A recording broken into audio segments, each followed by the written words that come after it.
Hey guys, welcome back to my channel. So I haven't done a workout video for quite a while now, which is kind of sad, but I've been mainly focusing on fashion and review videos right now because that's kind of what I do, is fashion blogging, but you guys seemed to like my workout videos in the past, so I figured I'd do an updated butt exercise and legs workout today because that's my favorite. This routine has really worked well for me because I like to tone a lot as well as build. My goal is to pretty much have a rounder, fuller butt. But, so anyway, I kind of have a little bit of a pretty good base to start with. I've never had a completely flat butt, which is nice. But for those of you who do, the isolation moves in this will be very helpful because that's to grow the butt muscle itself. And also whenever you add more weight, it'll build more than it'll tone.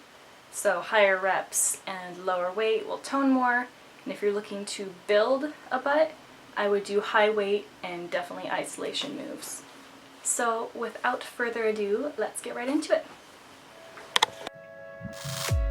Alright, so for weight I'm going to be using 25 pounds for our first exercise. And our first exercise will be sit-down squats, so pretty much just squats with the assist of a bench or a chair or whatever is kind of this level. You're just going to barely touch your butt to the surface and lift back up immediately. You're going to do 4 sets of 15.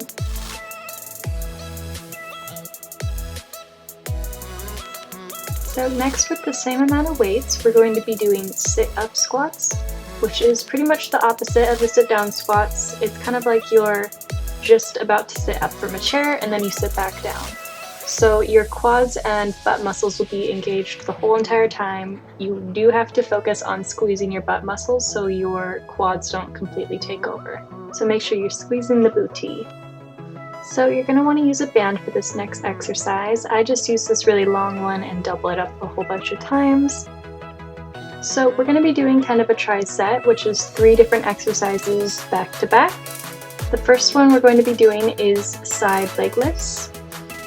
Make sure to get it up as high as you can to the side and don't bring it forward or lean forward too much with it. Once we've done our first set of 10 of the side leg lifts, we're going to move on to straight back leg lifts. And like I said, they're all back to back, so this one has the same sets and reps. We're just going to do all 3 of them 3 times.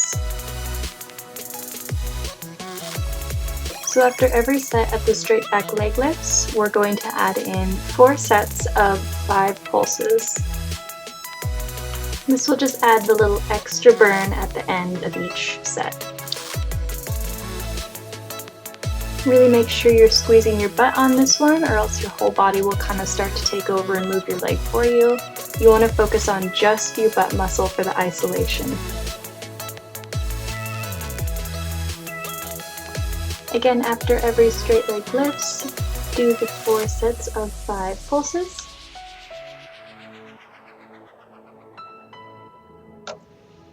So the next exercise will be hip raises, but for this one we want to keep our feet elevated. I'm using my treadmill, you can use a yoga block or anything like that. And I'm also just adding some weight to my hips for added difficulty. We are then going to cross over our left foot, which is a little bit of a balancing act at times, but if you can get up there, you can really feel it in your hamstrings. Same with the right foot. Again, keeping your other foot elevated. And we're only going to do 2 sets of these because we're going to finish it off with 20 reps of unweighted hip raises, just moving your butt in closer to your feet, which adds a little bit of difficulty to it. Really make sure to squeeze at the top. If you just go up like normal, you won't feel it in your butt, but it's that squeeze at the top that will really get to your glutes.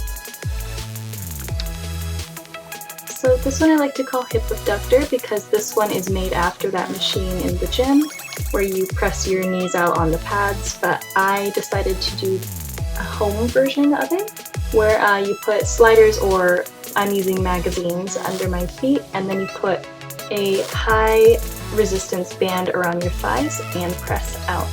You'll feel it a lot in your outer glutes, and it feels super good. The last exercise of this workout today is leg push-ups. You can do this many different ways. This is just the at-home way where I use a band. Make sure it's a very sturdy band so it doesn't snap, as you're going to be putting lots of pressure on it. I have mine tied twice. You can see it has snapped before. But you can also do these at the gym with a Smith machine. If you just get underneath it on your hands and knees and push up with however much weight you put on it, that works too, as well as the leg extension if you get underneath it and add weight. But this is just how I do it at home. If you can put the band underneath something heavy like your bench, it'll work great.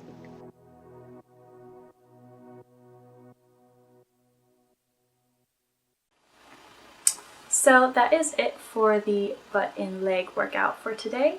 I'll be back soon, probably with an arm and shoulders or back, like an upper body workout that I do.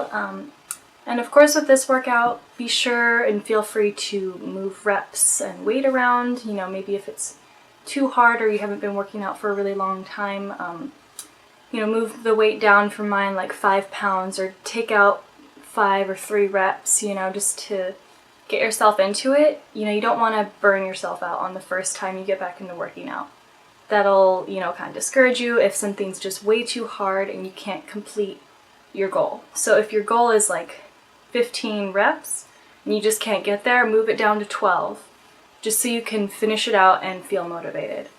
So I hope you guys try it out, enjoy it. Let me know any other suggestions down in the comments. Make sure to subscribe and give a thumbs up, and I'll see you guys next time.